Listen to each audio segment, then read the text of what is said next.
Udhna PI પાસે બાતમી મળેલ હતી કે ચેતન ઉર્ફે ઈશિતા કુંવર સોમચંદ્ર દરજી, જેઓની ઉંમર 42 વર્ષ છે, જેઓ સંતોષીનગર નવાગામ ડિંડોલી ખાતે સુરત ખાતે રહે છે, અને ડેઝી કુંવર નિર્મલા કુંવર ના મકાનમાં ડેઝીબેન પોતે સંતોષીનગરમાં રહે છે. એ બંને જણા અવારનવાર છેલ્લા 4-6 મહિનાથી દમણ જતા હતા અને પોતાની વેગેનાર GJ5 પાસીની જે ગાડી છે એમાં ત્યાંથી વિદેશી પ્રોહિબિશનનો મુદ્દામાલ લાવી અને ડિંડોલીના જ અજયકુમાર ધીરુભાઈ પટેલ, જેઓ દશામાના મંદિર પાસે રહે છે ડિંડોલીમાં સુરતમાં, અને કિશનભાઈ ગબજીભાઈ બાવળિયા, જેઓ પણ દશામાના મંદિર પાસે ડિંડોલી સુરતમાં રહે છે, એમને આ પ્રોહિબિશનના મુદ્દામાલની ડિલિવરી કરતા હતા.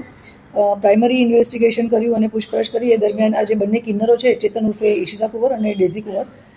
એમનું જણાવવાનું છે કે એ પોતે કિન્નર હોવાના કારણે એમના પર કોઈ શક કરતું નહોતું અને એનો લાભ લઈ અને પોતાની વેગેનાર ગાડીમાં તેઓ 6 થી 7 વખત અહીંયા 4 થી 5 વાર અહીંયાથી સુરતથી ગયા છે ત્યાં દમણમાં, અને ત્યાંથી પ્રોહિબિશનનો મુદ્દામાલ લાવી અને આ લોકોને ડિલિવરી કરતા હતા. આ ચારેય જણને આપણે રાઉન્ડ અપ કરી લીધા છે અને 1.5 લાખની આસપાસનો પ્રોહિબિશનનો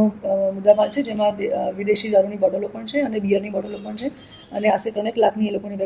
વેગેનાર ગાડી છે. એમ કરીને 4.5 લાખનો મુદ્દામાલ આપણે કવર કર્યું છે.